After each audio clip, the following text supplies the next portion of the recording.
RadioKingOnline.com. Keep locked. What's going on? This is your girl, Bridget Kelly, and you're locked into Radio King Online.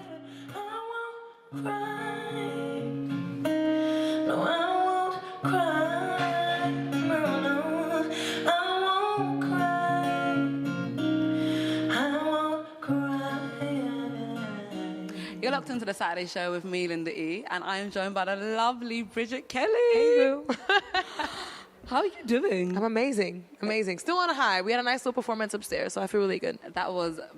It was beautiful. Thank you. Honestly, the vocals were just, I actually felt every single thing you were saying. Thank you. Thank you so much. Really appreciate it. How are you enjoying the UK? I love London, man. I'm so happy. It's been such a beautiful week. I had a show at Jazz Cafe. I was in the studio working on a remix for my single. I had some Nando's. It's been a good week, girl. I saw your Instagram. I saw Nando's. I had some good jerk chicken yesterday. I was like, okay, good. It's been a really productive week. I'm glad London's treating you well. Yes. You well. So I noticed the single, I Won't Cry. Yes.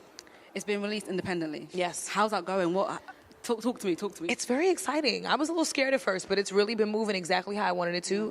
The reception has been really beautiful. I obviously came to the UK first because I feel like the fans here really love genuine, authentic music, and so especially R&B. So I felt like, you know what, let me test the waters here and see if they love it. And it's been so great.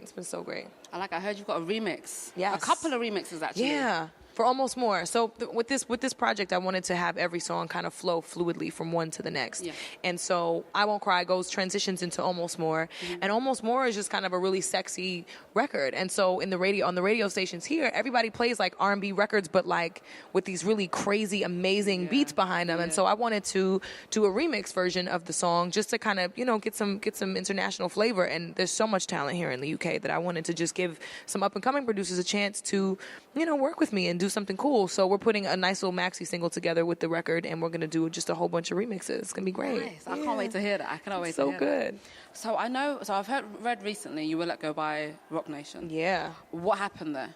We just had to part ways. We were like, we sat down and we had a real conversation, a heart to heart, just about the last 5 years and everything that we put forth. And it just felt like, we've outgrown it. It's time to move on.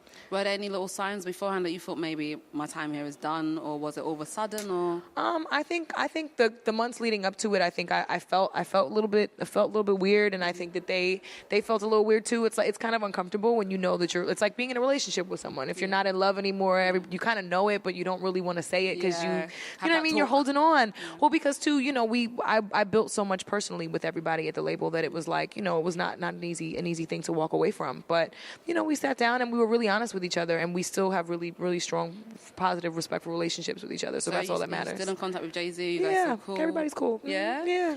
One thing I know your fans noticed is that you departed from Roc Nation not long after Rihanna got signed there.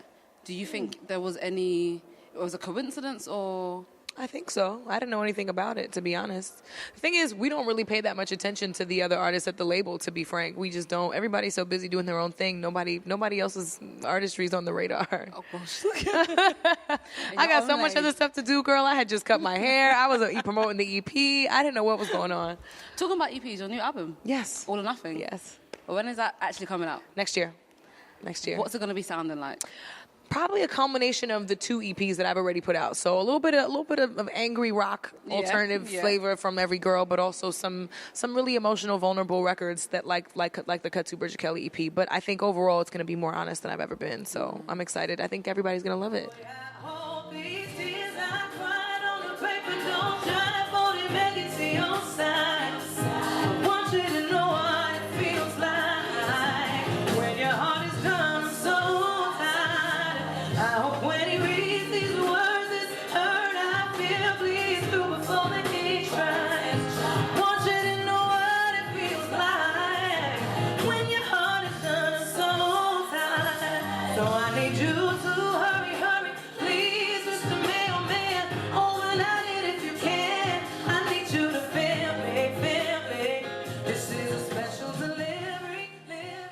I heard you did a remix with Two-Face. Yeah.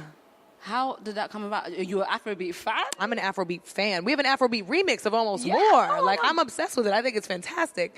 No, I wanted to branch out and work with other artists that I felt like were really great. And the opportunity with Two-Face came about because I was actually asked to write a hook for him. Really? And I ended up writing a verse instead. And I was like, well, maybe some other artist in Nigeria will do it. They were like, nah, we want her to do it. Like, bring her over. And I was like, okay, well, we'll keep me on the record. So I came over, met Two-Face, went to Nigeria, spent a week in Nigeria. You were in Nigeria? Oh, yeah. I went to Lagos. I was in Abuja. I had a blast.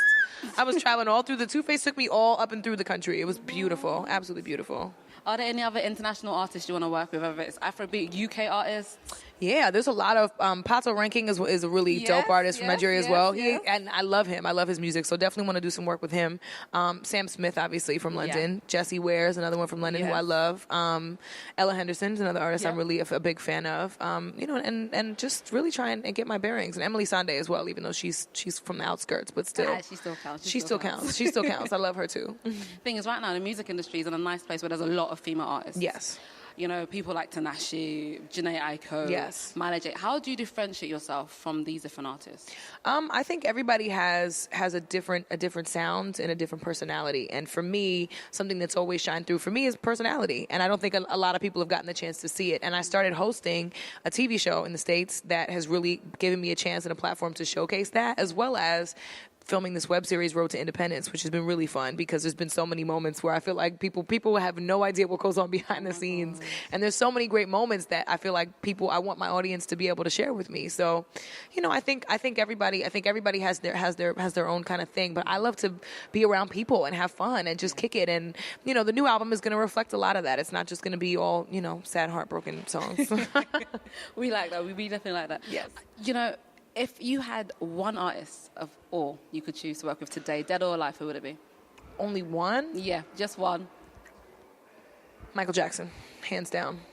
Yeah, that's a good choice. Good choice. I'm not too surprised at that choice either. He's Michael a legend. Jackson. He's a legend. Well, I've gotten that question before, where it's like, if you had to collaborate with two artists, and who would they be? And I've always said Quincy Jones and John Mayer. Those have always been my two favorites. So Michael Jackson. If we're only gonna pick one, since they can only be one, it's gonna be Michael. It's gonna be MJ, King of Pop.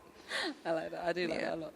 Listen, I'd like to thank you very much for sitting down. I'm looking forward for the album. So next year, any dates in mind yet? No, but I'm going to do an EP here in the UK with some UK producers, which is going to be really, really fun. And then obviously the Almost More remix EP I'm going to put out in a couple weeks. And just keep working. I love London, so I'm going to be back. Y'all are stuck with me. Listen, you're underrated. You're underrated. I'm honestly, Thank you. I sometimes sit and wonder, why do you think that is? You know, people are just not awake yet? People are not ready? What is it? I don't know, but I think now I'm in such a great place. I'm more confident than I've ever been. I'm more convicted in my music. I'm more excited to perform and really just get in front of people and meet people and touch the fans and just kind of, you know, continue to build my repertoire and just create and vibe with people. And the fact that that's such a priority for me now, and I'm independent, so I can do anything I want to do, it's very exciting. Hell yeah. Thank you so much, Bridget. I'll see you soon. Yes. RadioKingOnline.com. Keep locked.